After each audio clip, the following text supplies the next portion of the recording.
Just as negotiations between Washington and Tehran appear to be moving forward, the United States has launched fresh strikes near the Strait of Hormuz, raising new fears that the fragile ceasefire in the region could unravel again.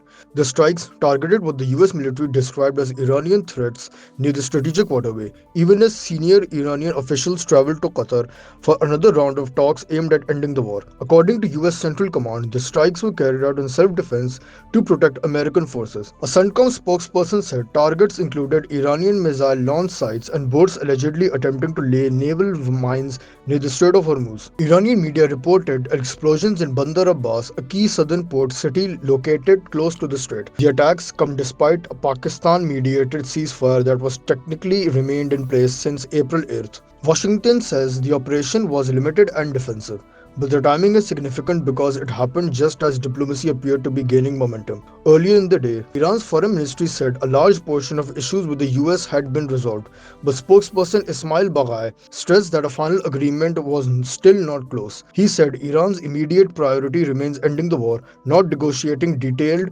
nuclear concessions. Meanwhile, a high-level Iranian delegation including Foreign Minister Abbas Araghchi and Parliament Speaker Mohammad Baghar Ghalibaf arrived in Doha for talks aimed at resolving the remaining roadblocks.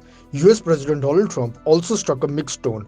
While saying negotiations were proceeding nicely, he warned Iran that if talks failed, military action could escalate again. The Strait of Hormuz remains at the center of the crisis. Nearly a fifth of the world's oil and gas normally passes through the narrow waterway. Iran has effectively restricted shipping there since the war began in late February, while the US has maintained its own blockade of Iranian ports since April. The disruption has already triggered a global energy shock, pushing up fuel prices and rattling markets worldwide. US Secretary of State Marco Rubio, speaking during a visit to India, said the strait has to be open one way or another. Diplomatic efforts are now intensifying behind the scenes. The straits have to be open. They're going to be open one way or the other. So they need to be open. What's happening there is unlawful, it's illegal, it's unsustainable for the world, it's unacceptable. I don't know of any country in the world that does it. The Russians are not in favor of a tolling system. The Chinese are not in favor of a tolling system.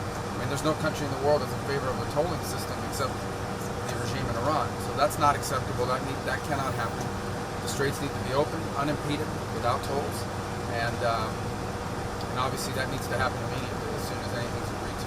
Pakistan has remained one of the key mediators between Tehran and Washington, while Qatar has also become heavily involved in shuttle diplomacy. Prime Minister Shehbaz Sharif is currently in China, where discussions with Chinese leaders are also expected to focus heavily on the Iran crisis and maritime security. But analysts warn that even limited military strikes could still derail the negotiations. Experts say everything now depends on how Iran responds. If Tehran chooses retaliation, the conflict could quickly escalate again. If it absorbs the strikes and keeps negotiating, talks may still survive. For now, diplomacy is still continuing, but so is the military signaling, and that means the region remains balanced between a fragile breakthrough and another dangerous escalation.